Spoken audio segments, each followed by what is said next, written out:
Good morning students. कैसे हैं आप सब अच्छे होंगे। तो उस दिन हम लोगों ने अपना इंडियन इकोनॉमी का इंट्रोडक्शन ख़त्म कर लिया था इससे पहली वाली क्लास में। आज हम लोग जो चीज़ पढ़ने जा रहे हैं उस टॉपिक का नाम है, देखो मैं जो बुक यूज़ कर रहा हूँ वो बुक है रमेश सिंह। बहुत ही फेमस बुक है, आप सबको पता होगा। रमेश सिंह अपने आप में एक बहुत फेमस बुक है। तो इकोनॉमिक्स के लिए मैं जो बुक यूज़ कर रहा हूँ वो रमेश सिंह बुक यूज़ कर रहा हूँ। ओके। आज हम जो चैप्टर स्टार्ट करेंगे वो हमारी रमेश सिंह इंडियन इकोनॉमी की जो बुक है, इंडियन इकोनॉमी की जो रमेश सिंह बुक है उस बुक का चैप्टर नंबर 3 स्टार्ट करेंगे। कौन सा चैप्टर स्टार्ट करेंगे? चैप्टर 3। आज मैं ये पूरा चैप्टर तो नहीं, हमारी क्लास में जितना भी कवर हो पाएगा ताकि वीडियो हमारी लॉन्ग ना हो वहां तक मैं कवर करवाऊंगा। और चैप्टर 3 जो है उस चैप्टर का नाम क्या है? इस चैप्टर का नाम है evolution of the Indian economy. Evolution of Indian economy. Indian economy किस तरीके से स्टार्ट हुई, हम लोगों ने किस तरीके से अपनी इंडियन इकोनॉमी को प्लान किया, किस तरीके से आज हम दुनिया के दूसरे सबसे डेवलपिंग कंट्री बने हैं। तो ये सारी चीज़ें हम लोग इसमें स्टार्ट करेंगे आज। और बिल्कुल स्टार्टिंग से मैं आप लोगों को बताऊंगा कि हमारी इंडियन इकोनॉमी की कंडीशन कैसी थी, ब्रिटिशर्स के टाइम पर कैसी थी, फिर उसके बाद हम लोगों ने अपनी प्लानिंग को किस तरीके से स्टार्ट किया, कौन कौन सी प्लानिंग हम लोगों ने की, ये सारी चीज़ें आज हम इसमें पढ़ने वाले हैं। ओके। तो सबसे पहले स्टार्ट करते हैं बैकग्राउंड। बैकग्राउंड से मतलब क्या है? बैकग्राउंड से मतलब है मेरा इंडियन इकोनॉमी को, इकोनॉमी बनने से पहले हम लोगों ने क्या क्या चीजें फेस की। तो सबसे पहली बात, ब्रिटिश पीरियड की बात करें हम, ब्रिटिश पीरियड की बात करें हम तो ब्रिटिश पीरियड में बेटा हमारे यहाँ पर सबसे ज्यादा जो फेमस थी वो थी हमारी हैंडलूम इंडस्ट्री। हमारी हैंडलूम इंडस्ट्री सबसे ज़्यादा फेमस थी। लेकिन उस हैंडलूम इंडस्ट्री को ब्रिटिशर्स ने बिल्कुल फिनिश कर दिया। हैंडलूम इंडस्ट्री, ब्रिटिशर्स ने हमारी इंडस्ट्री को पूरी तरीके से फिनिश कर दिया। साथ ही साथ उन लोगों ने हमारे सोशल सेक्टर के डेवलपमेंट के लिए भी कुछ भी नहीं किया। अब ये सोशल सेक्टर कौन सा होता है तो मैं आप लोगों को बता दूं, सोशल सेक्टर का मतलब होता है कि हमारे यहाँ की जो जनता थी, समझ रहे हो, हमारे यहाँ की जो पॉपुलेशन थी, कि पॉपुलेशन के लिविंग स्टैंडर्ड को डेवलप करने के लिए ब्रिटिशर्स ने कुछ भी नहीं किया। आप लोगों को मैं जानकारी के लिए बता दूं कि उस टाइम पर जो इंडियन इकोनॉमी में लिटरेसी रेट चल रहा था, उस टाइम पर जो इंडियन इकोनॉमी में लिटरेसी रेट चल रहा था वो केवल 17% का लिटरेसी रेट चल रहा था। तो ये मैं आप लोगों को क्या बता रहा हूं, ये बता रहा हूं कि हमारी इंडियन इकोनॉमी की कंडीशन आजादी के समय कैसी थी। समझ रहे होंगे आप लोग कि जब ब्रिटिशर्स हम लोगों पर राज करते थे तब इंडियन इकोनॉमी की हालत क्या थी, कैसी थी, और फिर हमने किस तरीके से इसको इतना ज्यादा डेवलप किया है। रमेश सिंह की बुक अपने आप में एक बहुत बहुत ही ज्यादा इंडियन इकोनॉमी के फील्ड में फेमस बुक है। तो थोड़ा सा आप लोग इस वीडियो से प्लस उस बुक से कंपैरिजन करके अपनी पूरी स्टडी को अच्छे से कंप्लीट कर सकते हैं। तो अगर मैं लिटरेसी रेट के बाद बात करूं हमारी लाइफ एक्सपेक्टेंसी का, तो याद रखना लाइफ एक्सपेक्टेंसी जो उस टाइम पर चल रही थी बेटा, उस टाइम की लाइफ एक्सपेक्टेंसी चल रही थी 32.5 ईयर्स। आप इसी बात से अंदाजा लगा सकते हो कि उन लोगों को कितनी फिक्र थी हमारी, उन लोगों को मतलब ब्रिटिशर्स को, कि लिटरेसी रेट केवल 17% था, लाइफ एक्सपेक्टेंसी केवल 32 साल थी।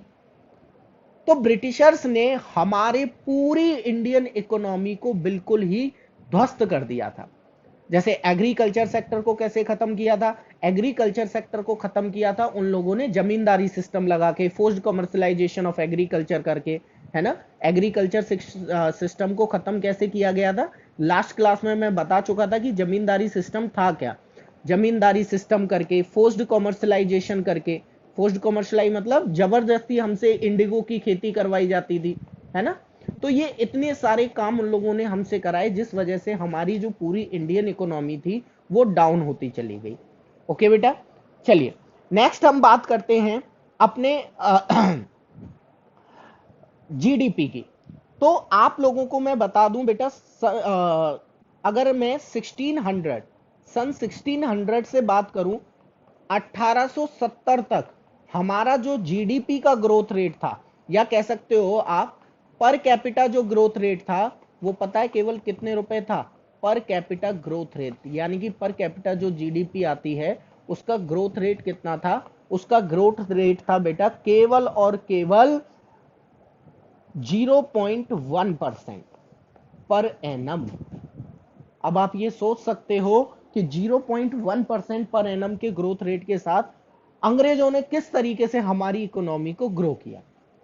ओके, अगर आप कहो कि सर ये तो आपने ग्रोथ रेट बताया, अगर पर कैपिटा इनकम पूछी जाती है तो पर कैपिटा इनकम की कितनी थी? तो उस टाइम की पर कैपिटा इनकम 1895 की अगर मैं बात करूं तो हमारे इंडिया की पर कैपिटा इनकम केवल 39 रुपीज थी। प्रति व्यक्ति आय की बात हो रही है, एक बंदे की आय केवल कितनी हुआ करती थी? 39 रुपीज। तो इन सारी चीजों के अंदाजे से आप ये पता कर सकते हो कि ब्रिटिशर्स ने किस तरीके से हमारी इंडस्ट्री को बिल्कुल एक्सप्लॉइट किया। उन लोगों ने हमारे लिए कुछ भी नहीं किया। Is that clear to everyone? ठीक है। इसके बाद अगर मैं बात करूं कि चलो सर इतनी सारी चीजें हो गई, अब तो हम आजाद हो गए, तो आजादी के बाद इंडिया में क्या हुआ? तो हमारा जो अगला टॉपिक है बेटा वो यही है कि Indian economy after independence. Indian economy after independence. आप सबको यह पता होगा कि इंडिया को ग्रो करने के लिए हमने सबसे पहले किसको डेवलप करना स्टार्ट किया था? जैसा कि मैं आप लोगों को बता दूं बेटा, 1947 में हम लोग आजाद हो गए थे, 1950 में हमारा संविधान बन गया था। 1947 में आप सबको पता होगा ऑब्वियसली, 1947 में हम लोगों को फ्रीडम मिल गई थी। 1950 में हम लोगों को क्या बेटा, कॉन्स्टिट्यूशन बन के तैयार होके लागू हो गया था हमारा। ओके, 26 जनवरी को।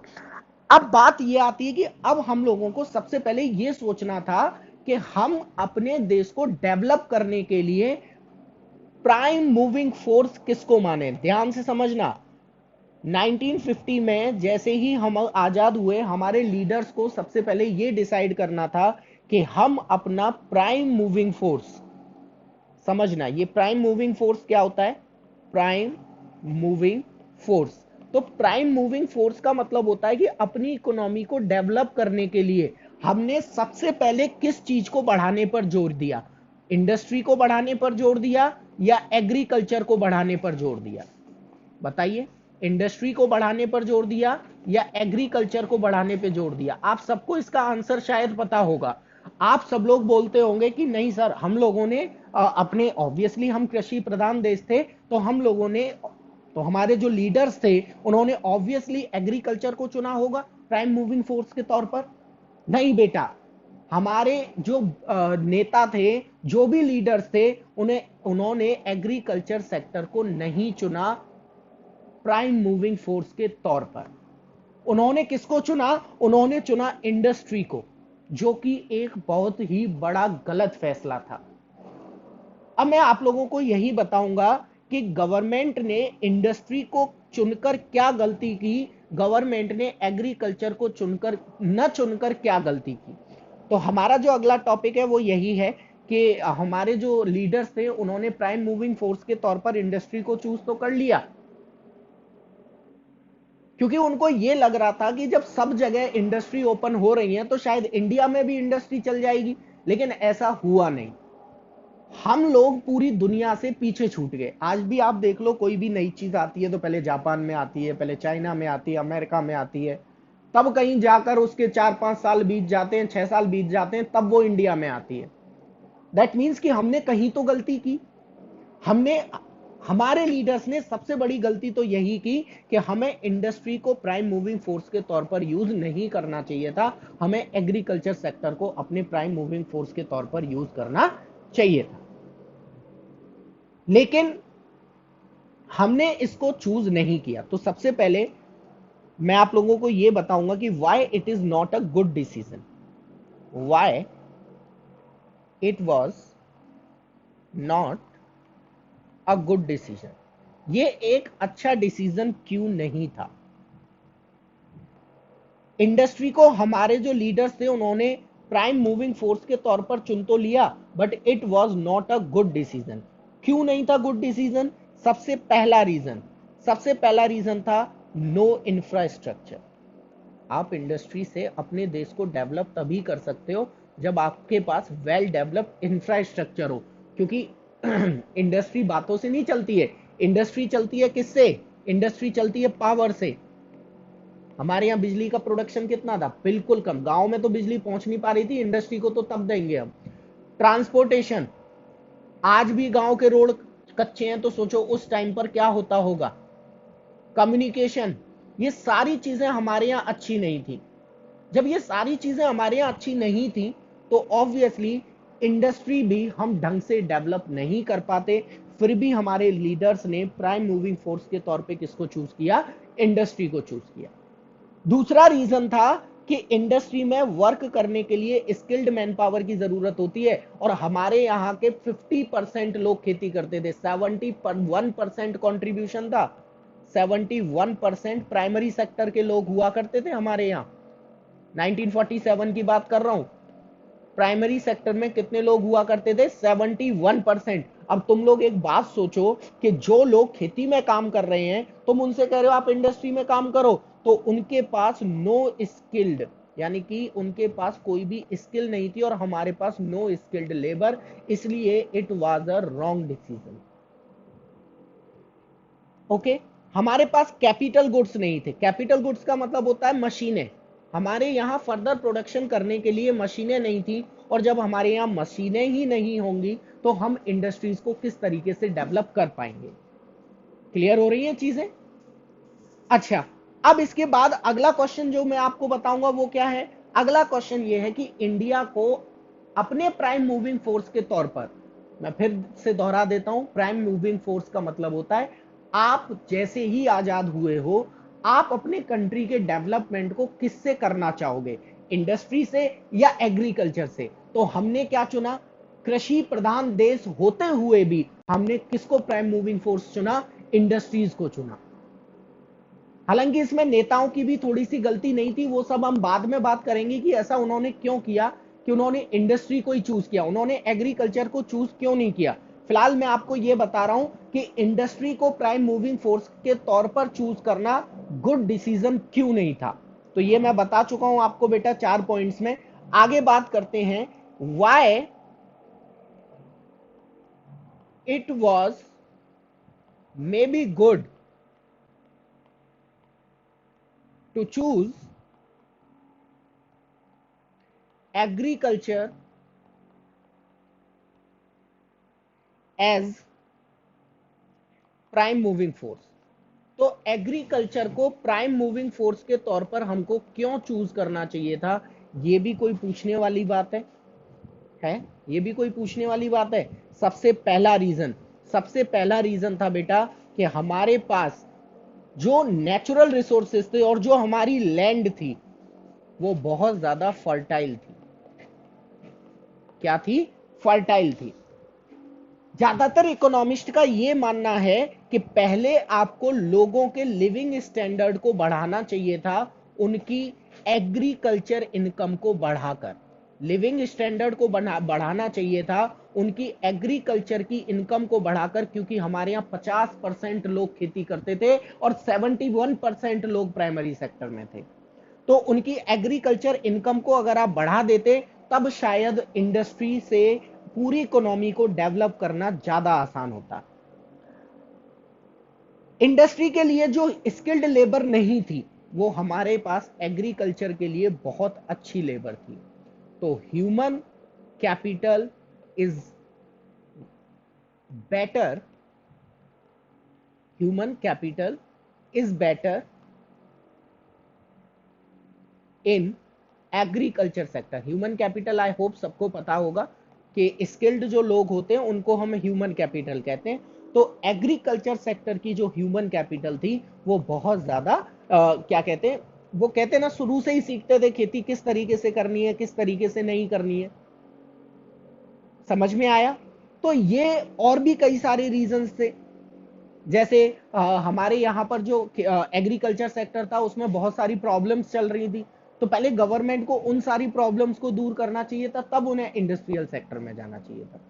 ठीक है बेटा, तो आज की ये हमारी क्लास जो हुई है इसमें हमने क्या क्या बताया, एक बार फिर से हम लोग रिवाइज कर लेते हैं कि ब्रिटिश काल में, सबसे पहले मैंने पुरानी वीडियो को तुम्हारी को थोड़ा सा रिवाइज कराया है। ब्रिटिश काल में ब्रिटिशर्स ने हमारा किस तरीके से एक्सप्लॉयटेशन किया। दूसरे में मैंने बताया कि हमने अपनी इंडियन इकोनॉमी को डेवलप करना किस तरीके से स्टार्ट किया। तीसरा मैंने बताया कि प्राइम मूविंग फोर्स हमने क्या चूज किया, इंडस्ट्री चूज की या एग्रीकल्चर चूज किया, तो हमने क्या चूज किया था, industry. It was not a good decision, क्यों नहीं था उसके मैंने आपको 4 पॉइंट्स बता दिए, और हमें किस तरीके से एग्रीकल्चर सेक्टर को यूज करना चाहिए था इसके हम लोगों ने आपको 4 पॉइंट बता दिए। अब अगली क्लास में हम लोग क्या समझेंगे कि ऐसा तो नहीं था भाई, हमारे जो लीडर्स थे वो अनपढ़ थे, खूब पढ़े लिखे लीडर्स थे, फिर भी उन लोगों ने इंडस्ट्रियल सेक्टर को क्यों चुना, कोई तो रीजन रहा होगा। तो ये सारी चीजें बेटा हम अपनी नेक्स्ट क्लास में करेंगे। ओके बेटा, थैंक यू सो मच।